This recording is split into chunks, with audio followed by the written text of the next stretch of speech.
ये video educational purpose के लिए है और फाइनेंशियल एडवाइस नहीं। कोई भी इन्वेस्टमेंट डिसीजन लेने से पहले अपने फाइनेंशियल एडवाइजर से सलाह जरूर लें। नमस्ते दोस्तों, मैं हूं विक्रम और आप देख रहे हैं मार्केट टॉक्स विद विक्रम, जहां बात होती है पैसों की मगर समझदारी के साथ। अगर आप नए हैं तो जरूर सब्सक्राइब करें और बिगनर्स के लिए मेरी learn stock market zero to hero playlist भी डिस्क्रिप्शन में अवेलेबल है। चलिए एक फ्रेश मॉर्निंग के साथ शुरू करते हैं आज का प्री मार्केट इनसाइट, जहां हम देखेंगे मार्केट सेंटिमेंट, FIS/DIs की पोजीशन, करेंसी, अर्निंग्स और आज के की टेक्निकल लेवल्स। अगर हम ग्लोबल क्यूज की बात करें तो सेंटिमेंट थोड़ा सॉफ्ट या माइल्डली नेगेटिव जोन में है।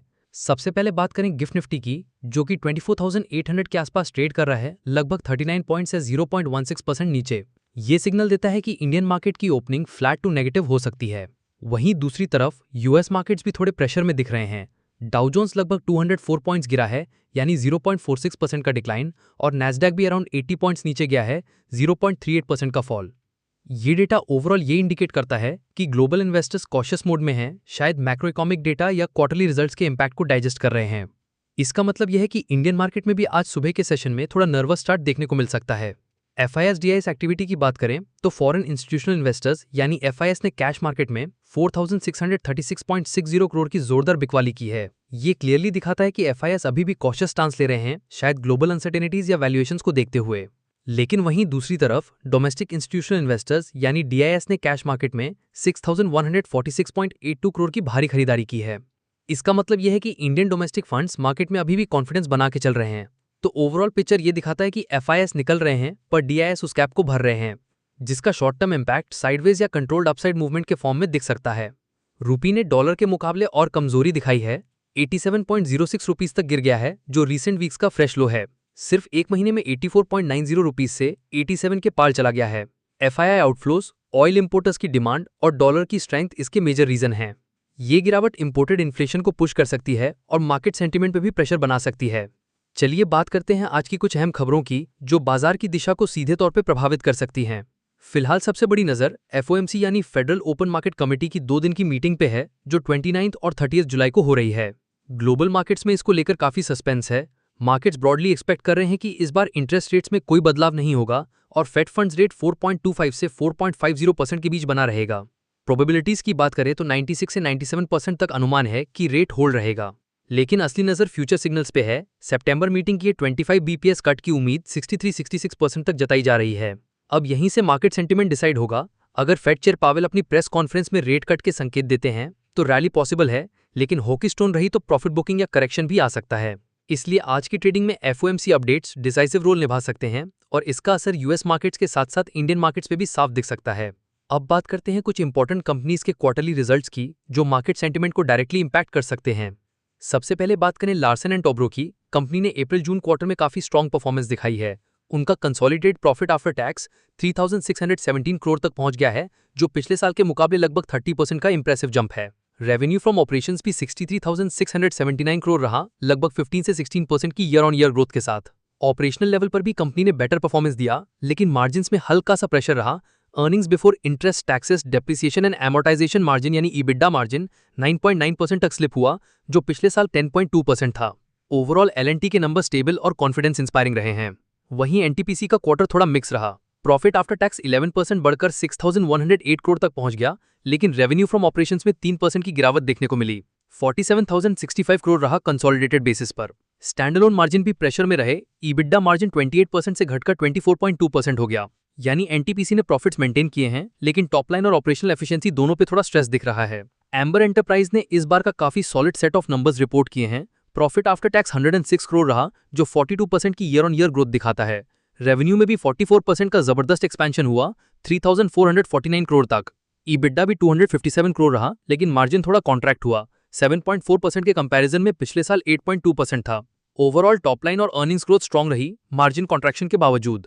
बैंक ऑफ इंडिया के रिजल्ट्स भी काफी प्रॉमिसिंग रहे। प्रॉफिट आफ्टर टैक्स 2,252 करोड़ तक पहुंच गया, नियरली 32% की ईयर ऑन ईयर ग्रोथ के साथ। ये जंप ट्रेजरी और नॉन इंटरेस्ट इनकम के सपोर्ट से आया, लेकिन उनकी नेट इंटरेस्ट इनकम 3% घटकर 6,068 करोड़ हो गई और नेट इंटरेस्ट मार्जिन भी गिरकर 2.55% तक आया। ऑपरेटिंग प्रॉफिट 4,009 करोड़ रहा, जो 9% ग्रोथ दिखाता है। प्रोविजंस भी काफी कम हुए, 1,104 करोड़ रहे, यानी प्रॉफिट स्ट्रॉन्ग था, लेकिन मार्जिन पर प्रेशर बना हुआ है। इसी तरह GMR एयरपोर्ट्स इंफ्रास्ट्रक्चर ने भी Q1 में पैसेंजर ट्रैफिक और रेवेन्यू दोनों में ग्रोथ दिखाई, कंपनी ने टोटल 30.1 मिलियन पैसेंजर्स हैंडल किए और एयरक्राफ्ट मूवमेंट्स भी 5.6% बढ़कर 1,90,000 तक पहुंच गए। रेवेन्यू फ्रॉम ऑपरेशंस 3,205 करोड़ रहा 33% की ईयर ऑन ईयर ग्रोथ के साथ। ईबिटडा भी 1,305 करोड़ रहा 45% का जंप और मार्जिन इंप्रूव होकर 40.7% तक गया। लेकिन कंसोलिडेटेड लेवल पर कंपनी अभी भी लॉस में है। 211 करोड़ का नेट लॉस रिपोर्ट किया गया। अगर बात करें पिरामिल एंटरप्राइज की तो इस क्वार्टर में इनका नॉन बैंकिंग बिजनेस काफी स्ट्रांग रहा। प्रॉफिट आफ्टर टैक्स 276 करोड़ रहा जो 52% की ईयर ऑन ईयर ग्रोथ है। टोटल इनकम 2,693 करोड़ तक पहुंच गई और उनकी नेट इंटरेस्ट इनकम भी 23% बढ़कर 901 करोड़ हो गई। रिटेल लैंडिंग सेगमेंट में कंपनी काफी एग्रेसिव रही। 69,000 करोड़ का एसेट अंडर मैनेजमेंट जिसमें 37% की ग्रोथ है। इस क्वार्टर के डिसबर्समेंट्स भी 8,718 करोड़ तक पहुंच गए 28% के जंप के साथ। यानी क्लियरली कंपनी रिटेल एक्सपेंशन पर फोकस कर रही है और परफॉर्मेंस इस क्वार्टर में काफी स्ट्रांग रहा है। अब आज के लिए निफ्टी 50 और बैंक निफ्टी के इंपॉर्टेंट सपोर्ट और रेजिस्टेंस जोन्स की बात करते हैं।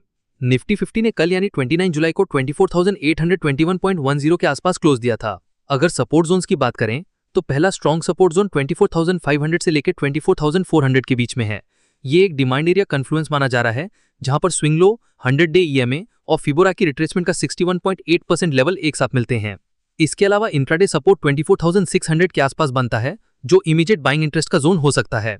अब बात करें रेजिस्टेंस जोन्स की तो सबसे पहला रेजिस्टेंस 24,800 से लेकर 24,950 तक है। जब तक निफ्टी इस रेंज के ऊपर सस्टेन नहीं करता तब तक बेयर्स का अपर हैंड बना रहेगा। लेकिन अगर ये जोन तोड़ता है तो अगला मेजर रेजिस्टेंस 25,200 से लेकर 25,500 के ब्रॉडर जोन में दिख रहा है जो मीडियम टर्म अपसाइड के लिए इंपॉर्टेंट होगा।